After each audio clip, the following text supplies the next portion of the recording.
વિદ્યાર્થી ભાઈ બહેનો, ધોરણ 10 ગણિત બહુપદીની અંદર આપણે શૂન્યનો સરવાળો અને ગુણાકાર આપેલા હોય એના ઉપરથી બહુપદી કઈ રીતે મેળવાય આ રીતે બોર્ડની પરીક્ષામાં પણ તમને પૂછે છે. આની અગાઉ મેં તમને એ રીત વિશે સમજાવ્યું, એક સરળ દાખલો પણ સમજાવ્યો. હવે અહીંયા જો મેં શું એ જ રીત એ જ છે પણ થોડુંક એનાથી અઘરો દાખલો. અઘરો એટલે અઘરો નથી પણ પેલા કરતાં થોડોક રકમમાં ફેરફાર. શૂન્યનો સરવાળો અને ગુણાકાર આપી દીધેલા. હવે જો ગયા દાખલામાં છેદમાં કોઈ સંખ્યા નથી, ત્યારે અહીંયા આગળ ગુણાકારમાં 3/4 આપેલા. એટલે પહેલા તો શૂન્યનો સરવાળો લખી દઈએ બરાબર વર્ગમૂળ 5 આલ્ફા પ્લસ બીટા, અને શૂન્યનો ગુણાકાર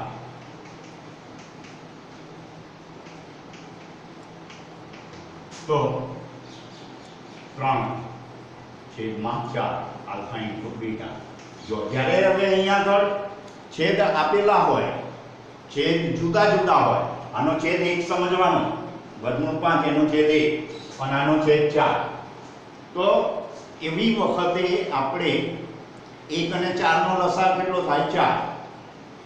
એટલે આ જે ગુણાકાર છે ત્યાંથી આપણે શરૂઆત કરીશું ગુણાકારથી, અને પછી સરવાળા પર જઈશું.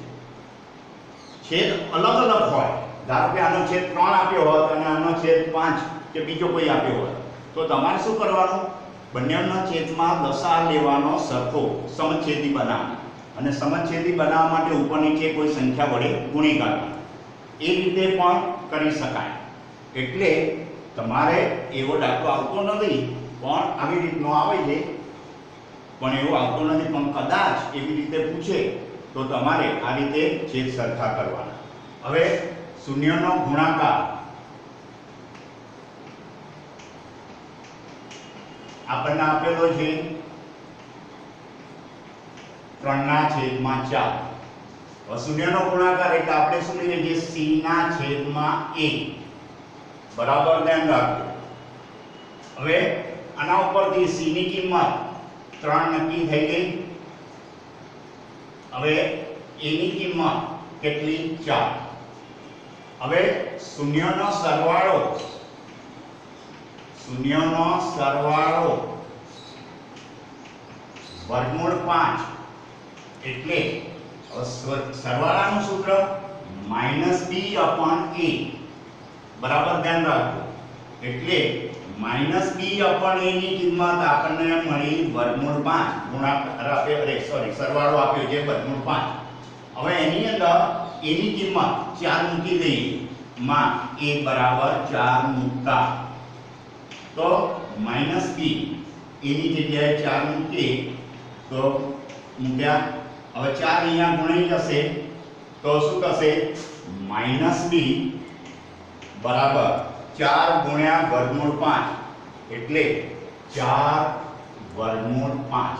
હવે આપણે તો -b આવ્યા પણ એનો વિરોધી લઈ લઈએ. વિરોધી તો -b નો વિરોધી b બરાબર -4 વર્ગમૂળ 5. b ની કિંમત મળી c અને a.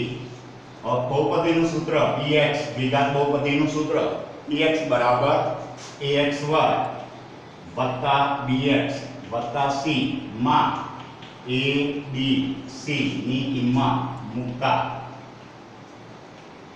તો એની કિંમત આપણી પાસે આવી 4, તો 4x વર્ગ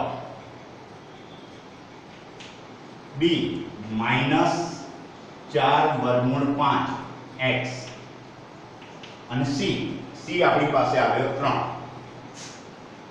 આ રીતે બહુપદી મળે.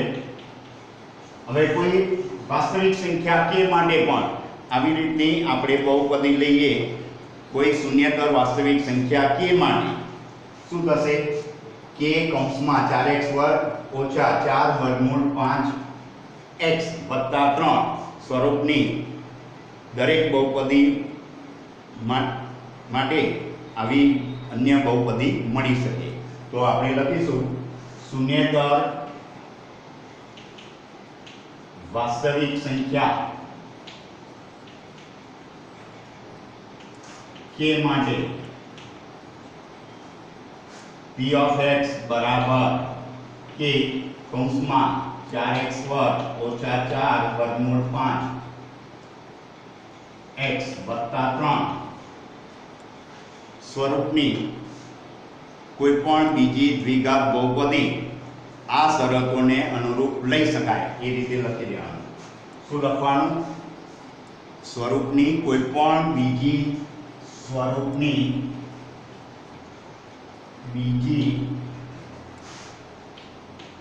કોઈ પણ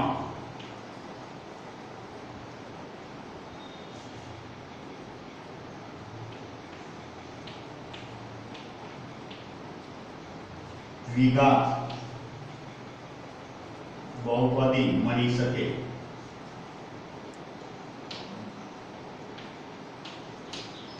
આ રીતે તમારે આ ગણવાનું.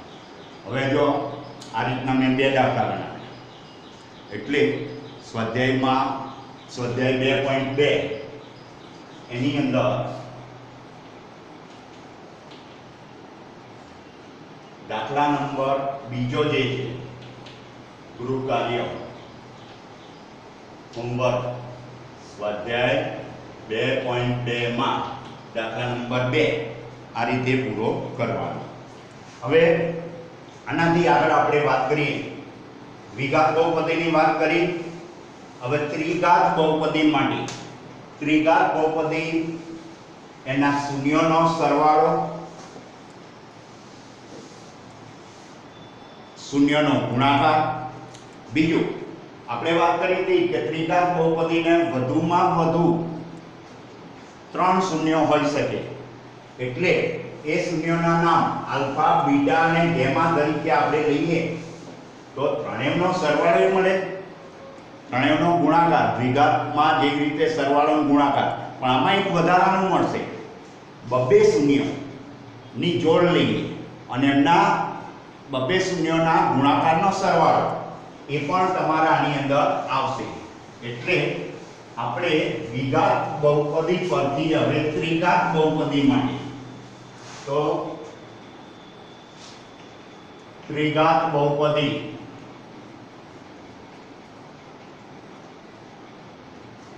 p of x બરાબર ax ઘન વત્તા bx વર્ગ વત્તા cx વત્તા d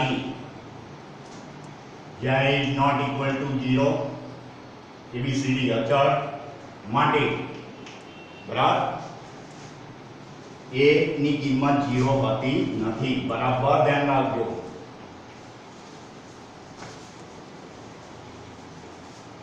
ના શૂન્ય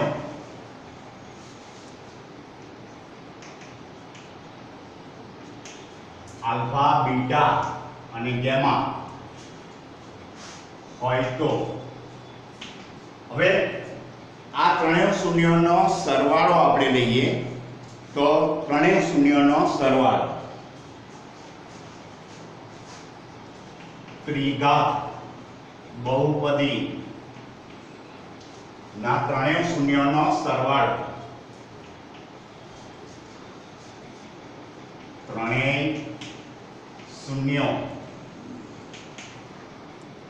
નો સરવાળો એટલે કે alpha plus beta plus gamma એ ત્રણેયનો સરવાળો લેવો તો એના માટે થશે -b/a. બરાબર ધ્યાન રાખજો. -b/a આ સૂત્રો યાદ રાખજો કારણ એના ઉપરથી તમને દાખલો કંઈ પૂછે કે કોઈ ટૂંકો પ્રશ્ન પણ પૂછે. હવે અહીંયા આગળ જે b એ શું છે તો x વર્ગનો સહગુણક -b એટલે x વર્ગનો સહગુણક લખવાનો તમારે. લખ્યો? ત્યાર પછી એના છેદમાં a એટલે x ઘનનો સહગુણક, x ઘનનો સહગુણક. આ રીતે શબ્દોમાં પણ સૂત્ર યાદ રાખવાનું અને -b/a જે આ ત્રિઘાત બહુપદીનું વ્યાપક સ્વરૂપ હતું એમાં શૂન્યનો સરવાળો, ત્રણેય શૂન્યનો સરવાળો આ સૂત્ર આવશે. ત્યાર પછી બીજું સૂત્ર, ત્રિઘાત બહુપદીના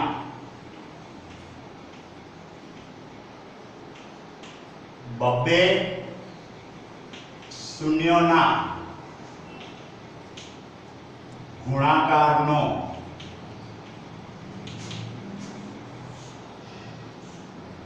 સરવાળો. તો એના સંકેતમાં આપણે શું લખાય? બરાબર યાદ રાખજો, ત્રિઘાત બહુપદીના બબ્બે શૂન્યો એટલે 3 શૂન્ય છે, એમાંથી 2 શૂન્ય લઈએ, આલ્ફા બીટા, એ બેનો ગુણાકાર. તો આલ્ફા ગુણ્યા બીટા. એવી રીતે બીટા ગુણ્યા ગેમા પણ થાય. એવી રીતે આલ્ફા અને ગેમાનો પણ ગુણાકાર થાય.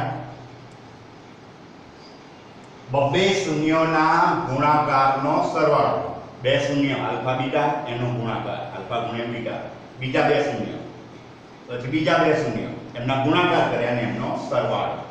આ એક વધારાનું આવ્યું. જો ગયા વખતે દ્વિઘાતમાં પરિસ્થિતિ નથી, અહીંયા 3 શૂન્ય છે એટલે બબ્બે શૂન્યોના ગુણાકારનો સરવાળો. તો એનું સૂત્ર થશે c/a. c એટલે આની અંદર શું થશે? x નો સહગુણક. બરાબર યાદ રાખજો, x નો સહગુણક. અને એની નીચે a એટલે x3 નો સહગુણક. x3 નો સહગુણક. x નો સહગુણક c, a એટલે x3 નો સહગુણક. ત્યાર પછી ત્રીજું, આ બીજું સૂત્ર મળ્યું. ત્યાર પછી ત્રીજું સૂત્ર ગુણાકારનું. ત્રિઘાત બહુપદીના ત્રણેય શૂન્યનો સરવાળો કર્યો, બબ્બે શૂન્યના ગુણાકારનો સરવાળો કર્યો. હવે ત્રિઘાત બહુપદીના ત્રણેય શૂન્યનો ગુણાકાર.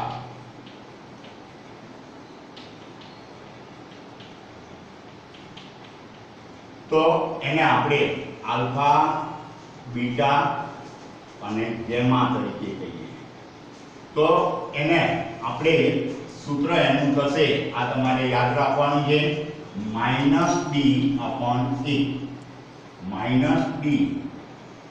-b/a. બરાબર ધ્યાન રાખજો, -b/a.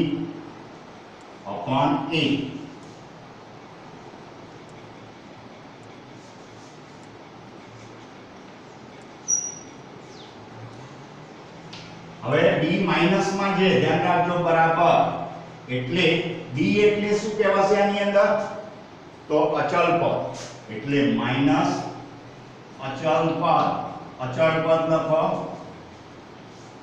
a. a એટલે x3 નો સહગુણક.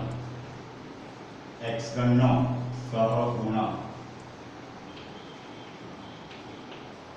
તો આ રીતે ત્રિઘાત બહુપદી ના શૂન્યનો ગુણાકાર, સરવાળો, બબ્બે શૂન્યોના ગુણાકારનો સરવાળો, આ ત્રણેય સૂત્રો તમારે તૈયાર કરવાના.